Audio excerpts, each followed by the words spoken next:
Guys, please make sure to stay until the end. We're going to talk about common mistake people make that can actually cost you thousands of dollars for parts, tools, diagnostics that you may not actually need. Stay with us, we'll explain what it is.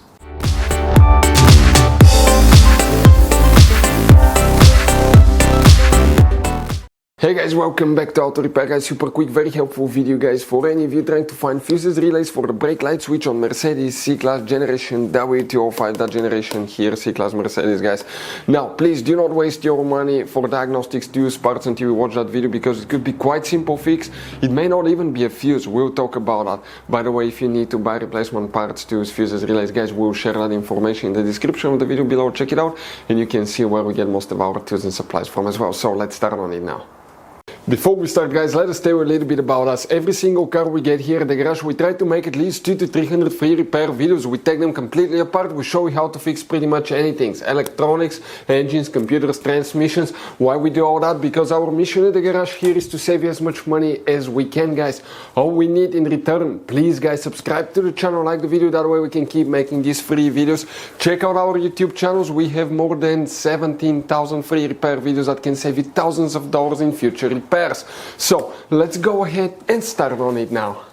For the brake light switch, which fuses relays we need to check? Before we start guys, let me tell you something. Okay, always before buying a new brake light switch, test your brake light switch. We have many videos on our YouTube channels how to test brake light switch on some cars. Even if you buy a new brake light switch, you may need to calibrate it to work correctly. So try calibrating your old brake light switch on some models. That will fix the problem. On some it's not fixed, it's not calibratable, where you just replace it with a new one. But we'll have a video how to test and how to calibrate brake light switch. Another thing now guys, okay, let's explain where the fuses and the relays are located. Quick advice from us, 9 out of 10 owners do not know about all the hidden fuse boxes in that Mercedes W205. That's why we made one special video on our YouTube channel. It will talk about all 6 hidden fuse boxes. The video is called Mercedes W205 fuse box location and diagram video. That can save you a lot of money guys. What we need to do now, open the hood, and facing the engine here on the right side now, you see that's the driver's side. We have that turning knob that you need to turn 90 degrees counterclockwise, one in the back like that. Leave that cover up, and that white box here with a black cover that has 2 bolts, you need to remove the bolts with Torx to open the fuse box. That's the main engine fuse box. And before we guys continue, let's explain quickly why it's always a good idea to test fuses and relays.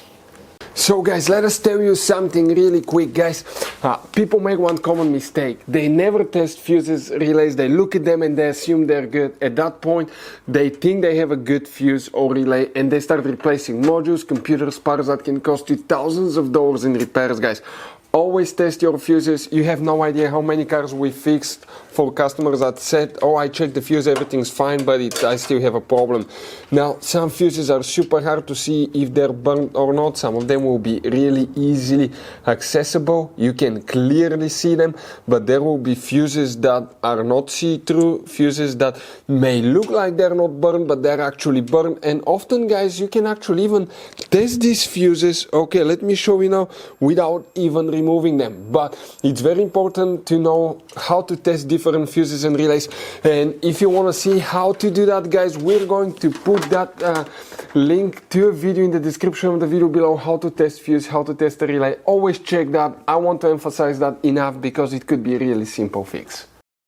So guys, here we need to check multiple fuses. We need to go, and today we'll be working 4 different fuse boxes. By the way, you may have some of them or all of them depending on the year, model and generation, configuration, all that stuff. So we need to check 108, fuse 108, you may have this one, 110, 125, 128 right here.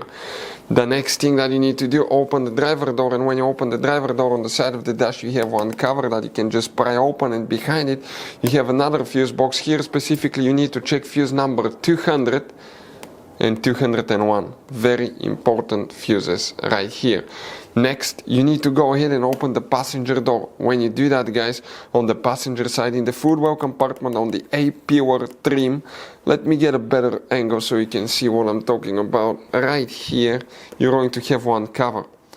pry that cover open. Underneath, guys, you have the passenger side fuse box, and here we need to check fuse MF3. It's that special fuse right here that consists of 6 fuses built in one. Check all of them because one of them could be for that as well. Next, you need to open your trunk. There is very limited information, but check all these fuses, guys. When you open the trunk, lift that carpet liner up. Underneath, on the right side here, you have a kind of like a fabric flap that you need to lift up, and underneath is the main trunk fuse box. Let us show you what it looks like. Here you need to check fuse number 450. Then you need to check fuse 465 and 466. Check all these fuses. Now, if you still have problems, guys, what we recommend to check, okay, you check the fuses, guys. Okay, test fuse, check the fuses for the rear and the front SAM module, because that's kind of like the body control module for your Mercedes. You have 2 of them, one in the front, one in the rear. Check these fuses. If you don't know where they're located, we'll have the video on the channel. And after that, if everything was fine, okay, you may need to clear codes. A code can cause it not to work as well. So you need to get a scanner that can access every computer system in your Mercedes, and you'll be surprised, you may have up to 40, 50 different computer modules in that Mercedes. You will need to access them, reset all the codes. It's really easy. You just scan all the systems, clear all the codes, okay, and if you have a present code left, it will tell you exactly what the problem is at that point. If you want to see what scanner to use, we'll share some information in the description of the video below about scanners that we use here, usually here at the garage, but hopefully it will be easy fix for you guys as well. Guys, quick advice. Now, that generation Mercedes, it has all kinds of different fuses and relays. I want to show you some of them. Those are super special ones as well, guys. And those pre-fuse boxes as well. Check it out. You will have a great variety of fuses, relays. So, by the way, if you guys want to buy any replacement parts, tools, fuses, we'll recommend to keep some spare ones in the glove box for a peace of mind. We're going to share the information in the description of the video below so you can see where you can get them from, and you can see where we get most of our tools and supplies from as well. Thank you guys for watching, and see you next time.